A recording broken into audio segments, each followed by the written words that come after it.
Everybody,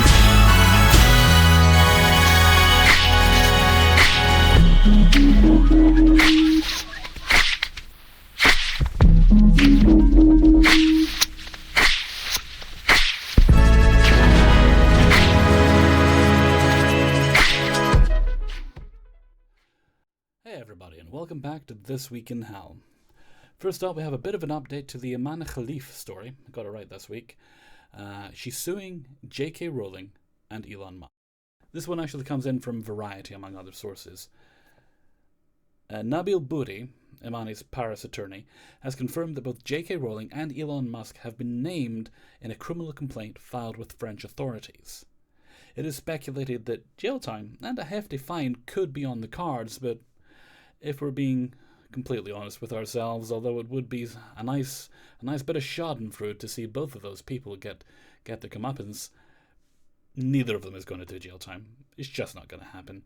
And the kind of fine I'm seeing that they could get, it's a couple $100,000, is essentially pocket change to them. But maybe it'll be a bit of a wake-up call, just getting into legal trouble for the nonsense they've been spouting. We'll see what comes of it, but it is still ongoing. Logan Paul, we mentioned last week, he chimed in, later apologized and deleted his comments. He hasn't been mentioned, but it does leave me wondering what will happen to people like him who decided to stick their nose in. And even Donald Trump, who is in enough legal trouble right now, might find himself having to be pulled into this case as well, because he himself was among the mob of bullies. Imani's lawyer stated that what we're asking is that the prosecution investigates not only those people, but whoever it feels necessary. If the case goes to court, they will stand trial, therefore opening it up to not just the people named, but to other people, other public figures who decided to get involved in this. Next up, information from WHO about a new MPOX outbreak. According to WHO, MPOX, formerly known as monkeypox, has had this new initial outbreak in the Democratic Republic of Congo, and at present it has spread to Central and East Africa. WHO Chief Tedros Adhanom Ghebreyesus has said a coordinated international response is essential to stop this outbreak and save lives. MPOX comes in two varieties, Clade 1, Clade 2. Clade 1 is the more aggressive strain, and it seems that Clade 1 might be the source of this current outbreak. On Tuesday, the 13th, Jean Kaseya, who is the head of African Centers of Disease Control, said, "We must be proactive and aggressive in our efforts to contain and eliminate this threat." Obviously, we hope it can be contained. We've had enough to deal with in recent years with viral outbreaks and so on, among all the other things happening in the world.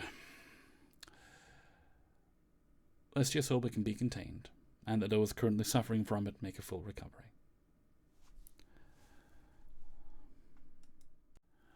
And that brings us to information on the Ukraine-Russian conflict. As of the 14th of August, there are 74 Russian settlements under Ukrainian control. They have now pushed into the Kursk region in order to take control of the area and stop the shelling of Ukrainian territory.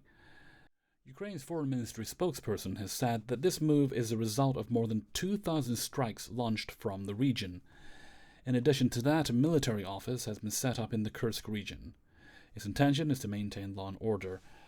A Russian spokesperson has said that he will be sending people to see that their people are looked after. And next up, an already sad story gets even sadder. Those of you who are fans of the show Friends will of course be familiar with the work of Matthew Perry. Matthew died last year on October 28th. He was 54 years old. He died at his home in Los Angeles. Now, 5 individuals have been charged in connection with his death, in connection with supplying the drugs which led to his death. Those individuals have been named as Jasvine Sangha, aka the Ketamine Queen. Well, she won't be getting to wear that crown in prison. Salvador Plasencia, a doctor known as Dr. P, he might get some of that in prison. Kenneth Iwamasa, who is Perry's personal assistant. I believe, from what I'm understanding, from what my research showed, that he was actually Perry's live-in assistant, which makes it more insidious. and Mark Chavez, also a doctor, and Eric Fleming, an acquaintance of Perry's. These people knew he was an addict. He was a well-known addict by this point. And they conspired to milk money from him by supplying drugs for his addiction. At the time of his death, the coroner stated that the cause of death was acute effects of ketamine and it was ruled as accidental. There were some other factors in the death, but that seemed to be the primary cause. The LAPD and DEA have been working since his death, it seems, to track down the network of individuals who supplied him with these drugs. Because it's not just him, there's a number of other individuals they've been targeting. And while they are guilty of profiting off a sick man and his addiction, and should be prosecuted to the fullest extent of the law, I can't help but wonder if this is just another example of people using him for their own gains. Albeit far more positive gains in this case. But I feel like if Matthew Perry was Billy Bob the janitor instead of Matthew Perry, multi-millionaire actor, they wouldn't be as active in this as they are. As I said, he struggled with addiction since his teens. I read his autobiography, actually, last year, not too long after his death. I'd been mulling it over. I wasn't sure if I wanted to read it or not. Eventually I did. After his passing, I bought it. It was a tough sit. It was a very tough sit. I would recommend it if you were a fan and you want a little insight into his inner life. It wasn't always bad. It wasn't always pleasant. In fact, it was frequently not pleasant. It's very detailed and honest and brutal about his struggles with addiction. And times when, quite frankly, he shot himself in the foot by ending wonderfully beneficial relationships because it seems perhaps he thought he didn't deserve to be in those relationships. But he wanted love. He wanted love very much. He just kept sabotaging himself. It's typical addict behavior. You might find yourself, if you do read the book, getting mad at him at times because, again, frequent addict behaviors of not fully accepting his responsibility for his own part in these things. As is often the case, this story is unfolding. There will likely be more arrests, as it wasn't just a 5-person network supplying drugs to wealthy addicts. I'll leave you with this.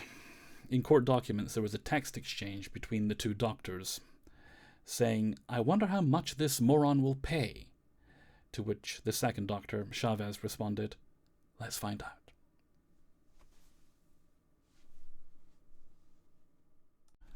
And second to last story today, a woman died last year after eating at a restaurant in Disney World. Dr. Tang Swan and her husband, Mr. Piccolo, were at the restaurant and they stressed to the server that Dr. Tang Swan had severe allergies, and that the food must be allergen-free before she could eat it. They checked this several times and were assured that the food that would be served would be allergen-free. They placed their order, the meal was brought out. They were a little uncertain, so they checked with their server again, and the server assured them that this food was allergen-free. So, no problem, they ate their meal, and a little while later, Mr. Piccolo goes back to the hotel room, and his wife goes to do a little shopping. About 45 minutes later, she has a severe allergic reaction. She goes into anaphylaxis. She's taken to the hospital, and Mr. Piccolo gets, he makes a phone call, trying to contact his wife, and a stranger picks up explaining to him what's happened, so he goes to the hospital where it is then explained to him his wife has died. Obviously, he's upset with the negligence that took place at Disney. The Raglan Road restaurant, an Irish-themed restaurant, operates in Disney Park, but is not owned or operated by them. I'd say that's a somewhat small distinction here, as it does operate on their premises as a part of the experience of visiting the park. I think it's reasonable to hold them somewhat accountable here. However, the problem is, he filed a complaint against them. He's taking them to court, which isn't the problem, and he's looking for in excess of $50,000 plus court costs, I believe. The problem is, recently, this happened several months ago. The problem is, Disney are arguing that because Mr. Piccolo once had a free trial which was not continued beyond the trial trial period, once had a free trial of the Disney Plus app. He has waived his right to sue them, and while they're not denying the negligence, they believe it should have to go to arbitration, which would be behind closed doors, and they could keep hush-hush. A more reasonable argument here would be, and it is also one that they are making, is that when he purchased the tickets for the visit to a Disney park, he also agreed to similar terms. But throwing the Disney Plus of it all in there is quite frankly just ludicrous. Essentially, they're saying that every one of us, myself included, who signed up for Disney Plus at any point, have waived the right to sue Disney even after a wrongful death, or if you get severely injured to the point it's going to impact your ability to make a living later in life. They're saying you cannot sue them even if they are negligent in this. The autopsy report, just to confirm, did show signs of dairy and nuts in her system, things she was allergic to, hence why they checked so strenuously. They've stated through representatives, Disney has stated through representatives, given that this restaurant is neither owned nor operated by Disney, we are merely defending ourselves against the plaintiff's attorney's attempt to include us in their lawsuit against the restaurant. Mr. Piccolo's lawyers are arguing that even if that agreement is binding, which hopefully it isn't, that he agreed to those terms himself, and not on behalf of his wife, whom he is representing in this case. And lastly in the news, Beau DeMayo, the showrunner of the X-Men 97 revival. Those of us who are Marvel fans will be familiar with the show, as it continued on the story, a direct continuation of the story from the old X-Men cartoon, even brought back many of the original voice cast, although some people had to be recast in the roles for a plethora of reasons, but they were pretty solid recastings. I haven't finished season 1 yet, so I'll need to do that. I'm working my way through it.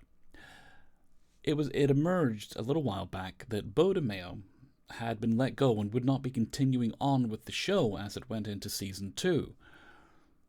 Which is interesting because it seemed quite popular.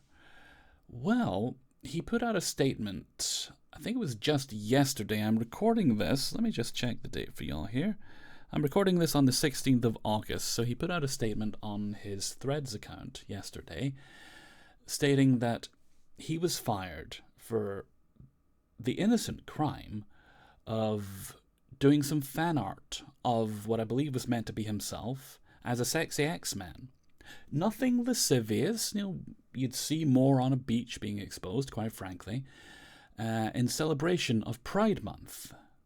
Beau is a gay man, and he's claiming that's why he was fired in June. Marvel have countered that statement by saying that he was in fact fired in March, after a quick investigation which revealed egregious behaviour on his part.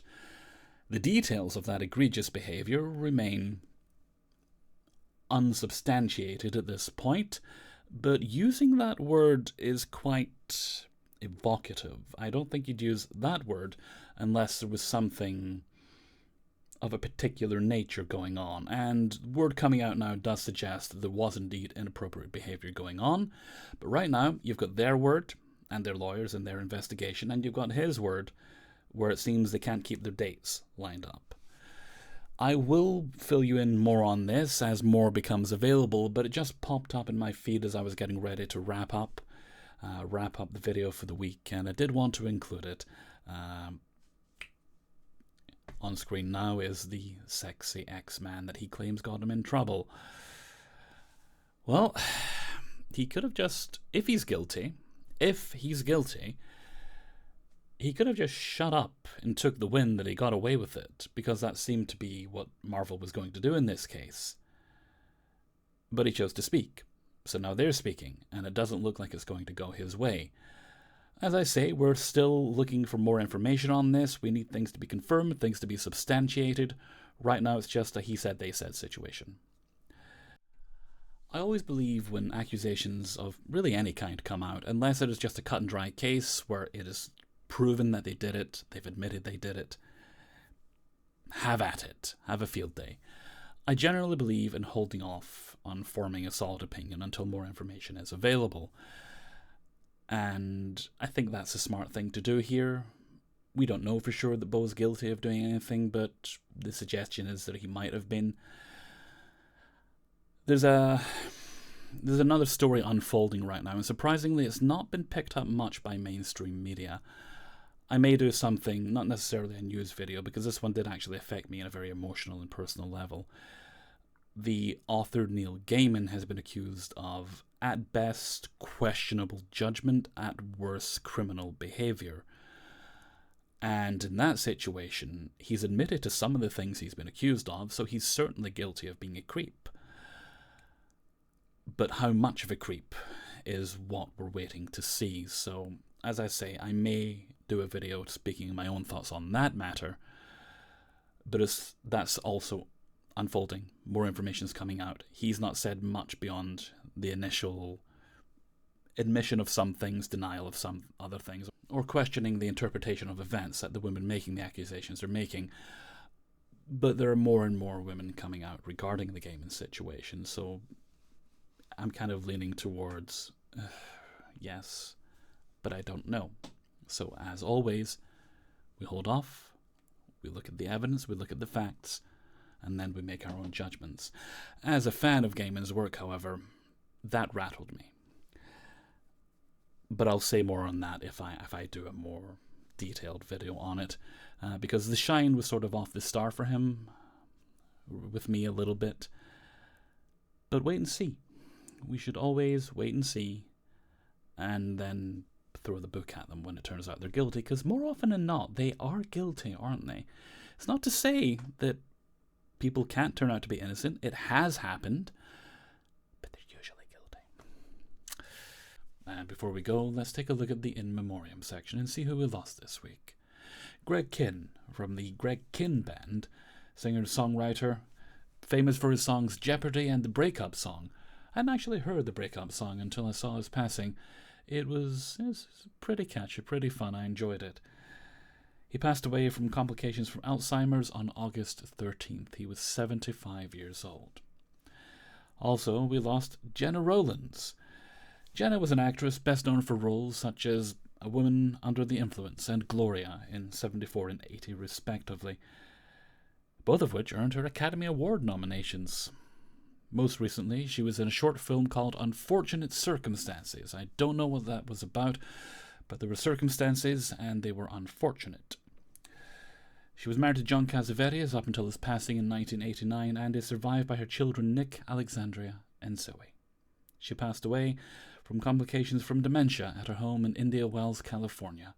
She was 94 years old. And with that, we wrap up This Week in Hell to prepare ourselves for the next one, unless anything really interesting pops up before I get this edited and uploaded, which it could. And thankfully, the format of this show does allow me to add additional things, hence the fact that I'm not wearing the same t-shirt that I was at the start of the video. That may get a little, just a heads up, you might find the continuity between stories gets a little more jumpy as time moves on, because I'm thinking of moving to a recording daily for these. Not necessarily doing daily uploads, but just recording daily and adding in updates as and when would be appropriate for them, because not every story needs an update. Sometimes the story is just done and dusted and I'm telling you the facts. Other times, as I often say, it's still unfolding. But until next time, thank you very much for watching, and take very good care of yourself.